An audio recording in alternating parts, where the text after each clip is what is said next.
Anna hadn't expected to spend her fall alone in her best friend's house. But when Claire asked her to stay while she traveled through Europe, Anna agreed without hesitation. After all, her life in Chicago had hit a pause. Her relationship of 6 years had ended 3 months ago. And though there were no loud fights or betrayals, the silence between her and her ex had been the loudest goodbye. She needed space. She needed stillness. Claire's house in upstate New York, tucked between the trees and far from her old apartment, was the perfect escape. The house was quiet that afternoon, the kind of quiet that lets you hear your own thoughts, and for Anna, that was both a blessing and a curse. She tied her hair into a loose bun and wiped down the kitchen counters for the second time, more out of habit than need.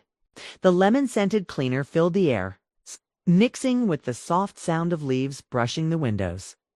Outside, the trees were turning golden. The October sun poured through the windows, lighting the wooden floor in soft amber. It should have felt peaceful, but Anna's chest carried a weight, the ache of a heart not quite healed. The loneliness that comes after too many silent dinners. Too many what-ifs. She reached for the broom and moved into the living room, humming quietly to herself. The radio played something old and soft in the background. The room was warm, familiar. She'd visited Claire so many times over the years, especially during holidays, but being here alone was different. Everything reminded her of something, or someone. Suddenly, the front door opened. Anna paused mid-sweep. Her heart gave a small jolt. Claire wasn't due back for another 2 weeks. No one else was supposed to be here. "Hello," she called out, carefully peeking toward the entryway. A moment later, footsteps echoed through the hall, steady, confident, unmistakably familiar. And then he appeared. "Hey," Matthew said, standing in the doorway with a duffel bag slung over his shoulder. Anna blinked, almost unsure if she was imagining him. "Matthew," he smiled. "Didn't expect you here. Mom told me she'd be gone, but she didn't mention you were house-sitting." "I could say the same," Anna said, surprised at how different he looked. Taller, a little broader, with that calm presence he always carried. But something else had changed, too. He looked older, more grounded. The boy she remembered was gone. The man standing in front of her was someone entirely new. "I just got back from Vermont. Figured I'd stay a few days before heading to Boston for a job interview," he said, walking in slowly. "Guess I should have checked in first." She laughed lightly. "No harm done. There's plenty of room." He dropped his bag by the stairs and looked around. "Smells clean, like citrus and memories." Anna raised an eyebrow. "Is that supposed to be a compliment?" Matthew grinned. It is. You always did bring life into a room." That comment caught her off guard. She looked away, pretending to adjust a frame on the shelf. "I didn't expect to run into you," she admitted, still facing the wall. Matthew stepped closer, his voice lower. "I used to hope I would, honestly, but I never thought it'd be like this." Anna turned to look at him, brows slightly raised. "What do you mean?"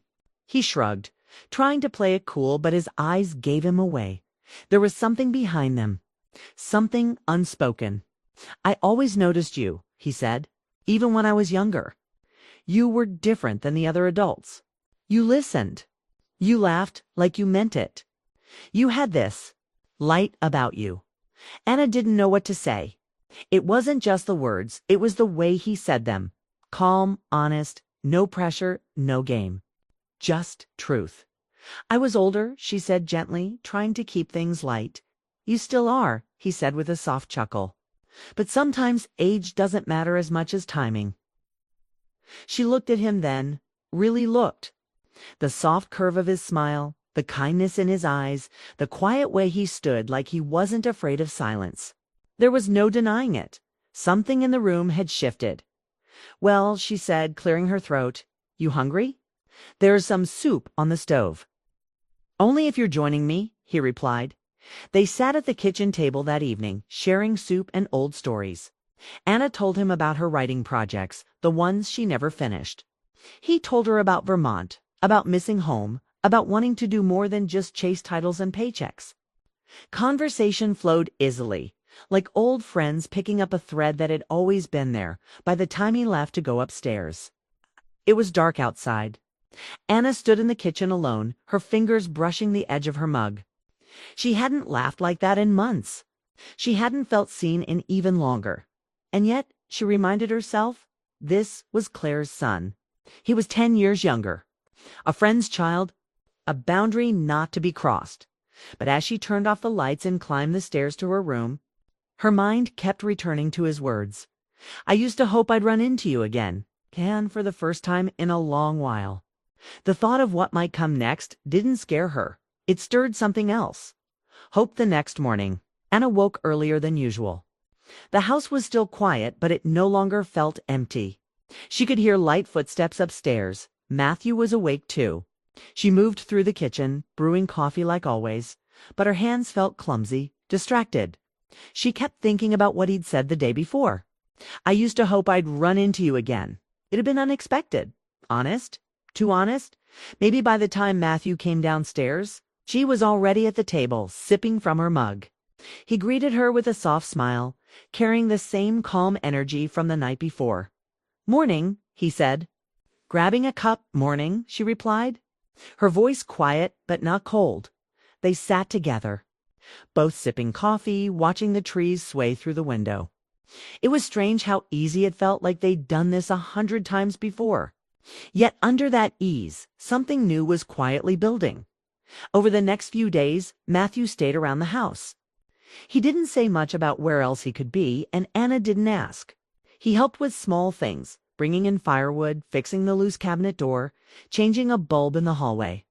And every evening they'd end up at the kitchen table or on the porch, talking about everything and nothing. Anna learned more about him than she ever expected. He wasn't just Claire's son anymore. He was his own person, thoughtful, quiet, smart in a way that didn't show off. He talked about grad school, his love for creative writing, and how lost he felt trying to figure out what came next. He said he didn't want a job that just paid the bills.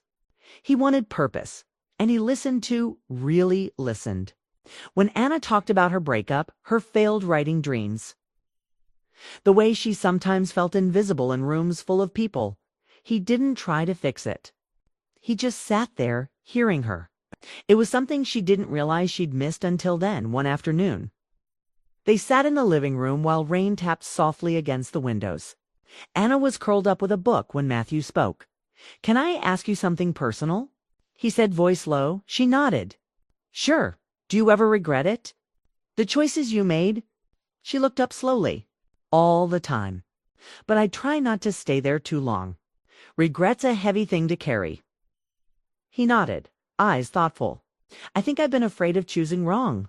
So I keep putting things off. Careers, places, even people." Anna tilted her head. "What people?" He gave a half smile. "You know." She didn't answer right away. She could feel her heartbeat rising. Not from fear, but from the realization that this wasn't just harmless talking anymore. Something was shifting between them, and both of them knew it. "Matthew," she said carefully, "we have a history. But not the kind that leads to this." "I know," he said softly. "But maybe that's why it matters." That night she couldn't sleep. She lay in bed, staring at the ceiling, wondering how this happened so fast. Was it just loneliness? The comfort of a familiar face during a vulnerable time? Or had this been quietly building all along, unnoticed until now? She remembered the little moments, him watching her with quiet attention. Remembering things she'd said years ago, how he always made space for her words. Maybe she'd ignored it back then because it felt impossible. But now, sitting across from him each day, laughing at shared memories, trusting him with thoughts she hadn't spoken in years, it didn't feel impossible anymore. It felt real the next day, while sorting through old books in Claire's study. Anna found an old letter she never sent, something she wrote to her ex right after the breakup. It was folded between the pages of a notebook. She sat down, reading her own words. They were raw, honest, filled with the kind of pain that came from loving someone who slowly stopped seeing you. She was still holding the letter when Matthew walked in. "What's that?" he asked gently. Anna hesitated. Then, without thinking too much, she handed it to him. He read it silently. The room felt still. When he finally looked up, there was something different in his expression. Not pity, not discomfort, but something deeper. He looked at her like he truly saw her. All of her. "I wish I'd known you felt this way," he said quietly. "I wish I could have told you, back then, that you deserved more than that." She looked down. It was a long time ago. "But the way you write," he said, folding the paper gently, "you feel things deeply. That's rare." They sat in silence for a while. No music, no distractions. Just the sound of rain and hearts beating a little louder than usual. Then Matthew spoke again. "I don't know what happens after this week. I don't know if I'll be back in Vermont or in some office in Boston. But I know one thing." Anna turned to face him. "I'd regret not saying this. I want to know you. Not as Mom's friend. Not from a distance. I want to know you. The way you laugh, the way you think, the way you hide your heart in quiet places." Her eyes welled up. She hadn't expected this. She hadn't prepared for someone to look at her like she was worth chasing. She stood slowly, walked to the window, and wrapped her arms around herself. "Matthew, this isn't simple." "I know," he said behind her, "but maybe it's still worth it." She didn't turn around. She just stood there, looking at the rain, because something inside her was breaking open, not in pain, but in hope. Quiet, patient hope. He didn't push. He didn't ask her to decide. He just said, "I'll be here, however you need me to be." And with that, he left the room, leaving behind a stillness filled with more emotion than noise could ever carry. Anna stood there long after he left, heart full, unsure of what came next, but for the first time in a long while. She wasn't afraid to find out. The days passed quickly, and the atmosphere in the house changed. It wasn't just quiet anymore. It was warm, alive, filled with something unspoken. Anna and Matthew fell into a rhythm that felt natural. Morning coffee became their shared ritual. He'd help in the garden, or read on the porch while she cleaned, or wrote in her journal.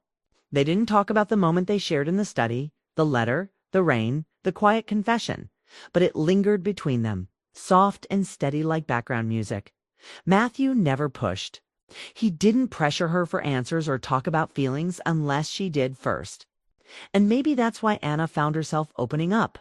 They'd sit on the back steps in the late afternoon sun, talking about everything: childhood, dreams, mistakes, fears, the feeling of being stuck between who you used to be and who you're becoming.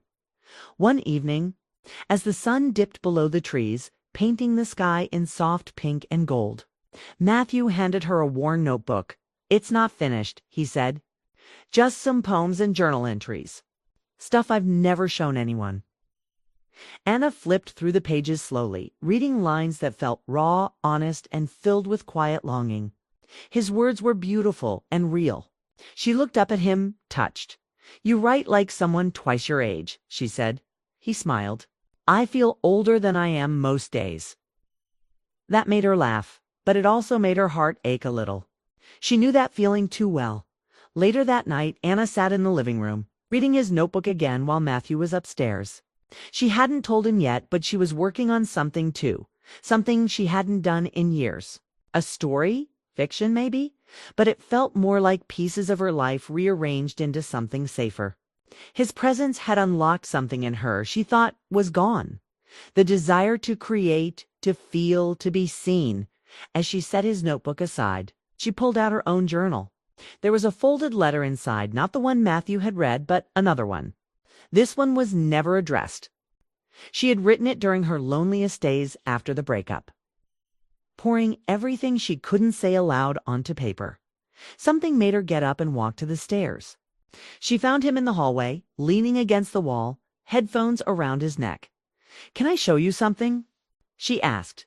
He nodded, following her down to the living room. She handed him the letter and sat quietly as he read it.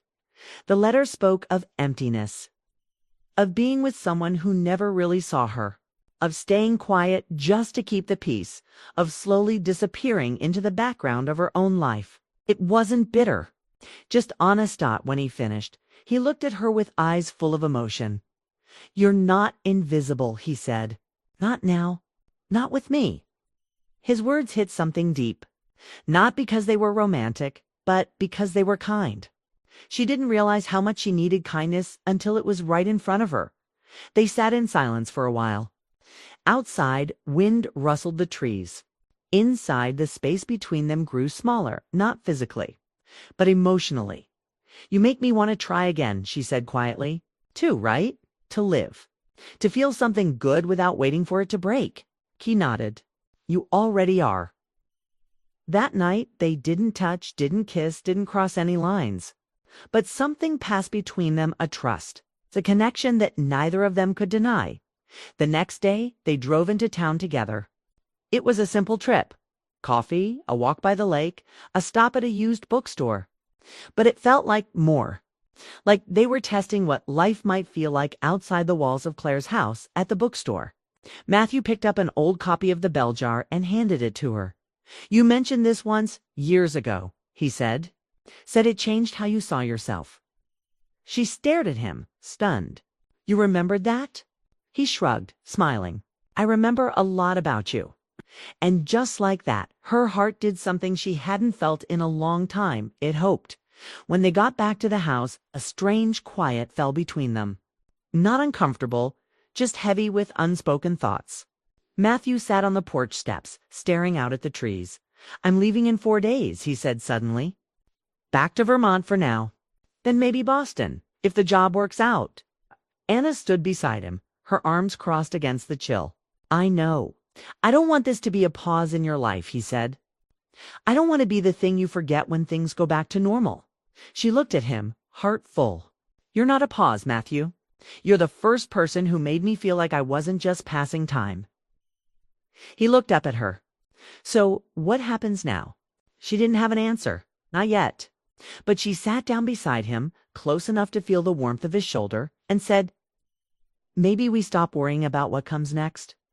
Maybe we just stay here, in this moment, for as long as we can." And so they did. No promises. No plans. Just presence. That night she wrote again. Not letters this time, a story. One about second chances and unexpected timing. About two people who met in the quiet space between heartbreak and healing, and saw something in each other they'd forgotten existed. And as she wrote, Matthew sat across the room reading a book, glancing up at her every so often with a soft look in his eyes. Not pressure. Not possession, just quiet admiration. Anna didn't know what would happen when he left, or if this feeling would last. But she knew one thing for sure, she didn't feel invisible anymore.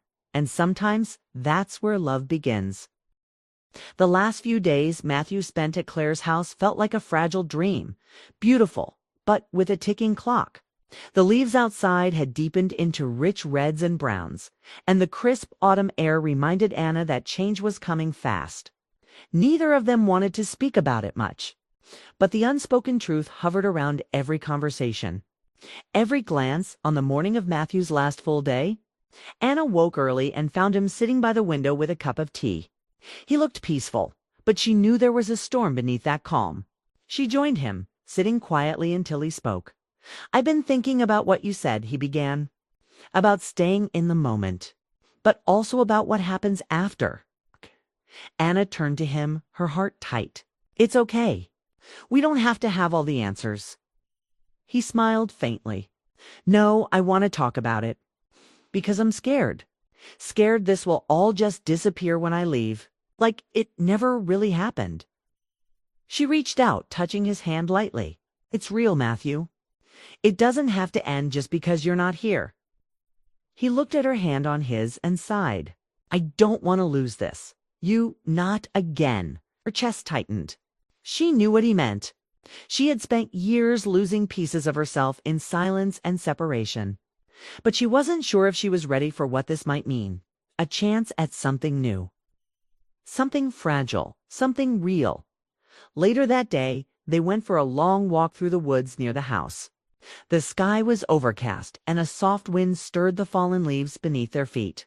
Neither said much at first. The silence felt heavy but honest, to people trying to find the right words without hurting each other. Matthew stopped by a small clearing, looking up at the gray sky. "I don't want to leave things like this," he said quietly. "Between us." Anna took a deep breath. "Me neither." He turned to her, searching her face. "I know this might sound crazy, but I want to try. To be more than what we've been, even if it's hard. Even if the timing isn't perfect." She blinked, caught off guard by the vulnerability in his voice. "You really mean that?" "I do," he said. "Because I see you, Anna. Not just your past or your pain, but the person you are right now. And I want to be part of your life. If you'll let me." Her heart raced. She thought of all the reasons not to. The years between them, the complications, the fear of getting hurt again. But something deeper stirred inside her. A quiet hope, a willingness to risk. She nodded slowly. "I want that too." That evening, they cooked dinner together, laughter filling the kitchen as they moved around each other with ease. The tension that had been there all week softened, replaced by something warm and light. After dinner, they sat by the fire, sipping tea and sharing dreams for the first time in a long time. Matthew spoke about his hopes for the future, maybe graduate school, maybe a writing career, maybe staying closer to home for a while. Anna shared her own dreams, finishing her novel, starting fresh, learning to love again. They realized their paths didn't have to be perfect to walk side by side. The next morning, Claire called. She was coming home earlier than expected. Anna felt a knot in her stomach. She wasn't sure what Claire would think about Matthew and her growing closeness. But before she could worry too much, Matthew took her hand. "Whatever happens," he said, "we face it together." When Claire arrived, the house was filled with familiar energy again. But something was different. Anna noticed the way Claire looked at her son, proud but also curious. She sensed the unspoken questions hovering beneath the surface. One afternoon, Claire found Anna and Matthew in the garden, talking quietly. She smiled warmly and said, "You two look like you've been plotting something." Anna laughed, the sound light and free. "Just enjoying the last days before you're back." Claire's eyes softened. "I'm glad you're here, Anna, for both of us." Anna realized then how much this place this time had changed her. She wasn't the same person who arrived weeks ago, broken and unsure. She was stronger, braver, open to love again. On Matthew's last night, they sat on the porch, wrapped in blankets. "Watching stars peek through the dark sky, I'm going to miss this," Anna said softly. "Me too," Matthew replied. "But it's not really goodbye. It's a new beginning." They leaned into each other, not rushing, just feeling the quiet connection that had grown between them. Before he left the next morning, Matthew handed Anna a small envelope. "Open it when you're ready," he said. Anna watched him walk away, heart full of both hope and fear. Later that day, she opened the envelope. Inside was a letter, not just words, but promises. Promises to stay honest, to keep trying, to believe in what they had found. Tears blurred her vision as she read, feeling for the first time in years that love wasn't something to fear, but to embrace. She folded the letter carefully, knowing that whatever the future held, this moment, this choice had changed everything. Because sometimes love arrives quietly, not with fireworks or drama, but with a simple truth. Two hearts willing to try again, and that was enough.